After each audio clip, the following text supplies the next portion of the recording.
بسم اللہ الرحمن الرحیم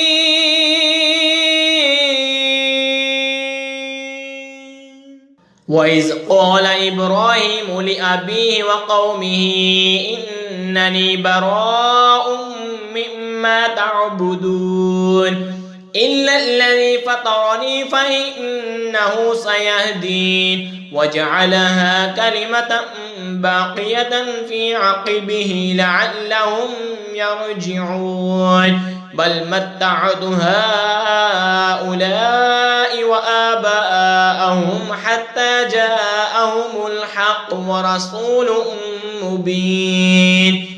اور جب ابراہیم نے اپنے باپ اور اپنی قوم سے فرمایا میں بیزار ہوں تمہارے معبودوں سے سوا اس کے جس نے مجھے پیدا کیا کہ ضرور وہ بہت جلد مجھے راہ دے گا، اور اسے اپنی نسل میں باقی کلام رکھا کہ کہیں وہ باز آئیں، بلکہ میں نے انہیں اور ان کے باپ دادا کو دنیا کے فائدے دیے یہاں تک کہ ان کے پاس حق اور صاف بتانے والا رسول تشریف لایا۔ وَلَمَّا جَاءَهُمُ الْحَقُّ قَالُوا هَٰذَا سِحْرٌ وَإِنَّا بِهِ كَافِرُونَ وَقَالُوا لَوْلَا نُزِّلَ هَٰذَا الْقُرْآنُ عَلَىٰ رَجُلٍ مِّنَ الْقَرْيَتَيْنِ عَظِيمٍ۔ اور جب ان کے پاس حق آیا بولے یہ جادو ہے اور ہم اس کے منکر ہیں، بولے کیوں نہ اتارا گیا یہ قرآن ان دو شہروں کے کسی بڑے آدمی پر۔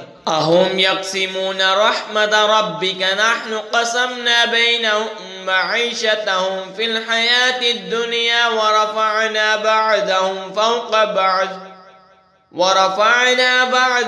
فَوْقَ بَعْضٍ دَرَجَاتٍ لِيَتَّخِذَ بَعْضُهُم بَعْضًا سُخْرِيًّا وَرَحْمَتُ رَبِّكَ خَيْرٌ مِّمَّا يَجْمَعُونَ۔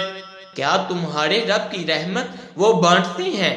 ہم نے ان میں ان کی زیست کا سامان دنیا کی زندگی میں بانٹا اور ہم ان میں ایک دوسرے پر درجوں بلندی دی کہ ان میں ایک دوسرے کی ہنسی بنائے، اور تمہارے رب کی رحمت ان کی جمع جتا سے بہتر ہے۔ وَلَوْلَا أَن يَكُونَ النَّاسُ أُمَّةً وَاحِدَةً لَّجَعَلْنَا لِمَن يَكْفُرُ بِالرَّحْمَٰنِ لِبُيُوتِهِمْ سُقُفًا مِّن فِضَّةٍ وَمَعَارِجَ عَلَيْهَا يَظْهَرُونَ۔ اور اگر یہ نہ ہوتا کہ سب لوگ ایک دین پر ہو جائیں تو ہم ضرور رحمان کے منکروں کے لیے چاندی کی چھتیں اور سیڑھیاں بناتے جن پر وہ چڑھتے۔ وَلِبُيُوتِهِمْ وَأَبْوَابًا وَسُرُرًا عَلَيْهَا يَتَّكِئُونَ وَزُخْرُفًا وَإِن كُلُّ ذَلِكَ لَمَّا مَتَاعُ الْحَيَاةِ الدُّنْيَا وَالْآخِرَةُ عِندَ رَبِّكَ لِلْمُتَّقِينَ۔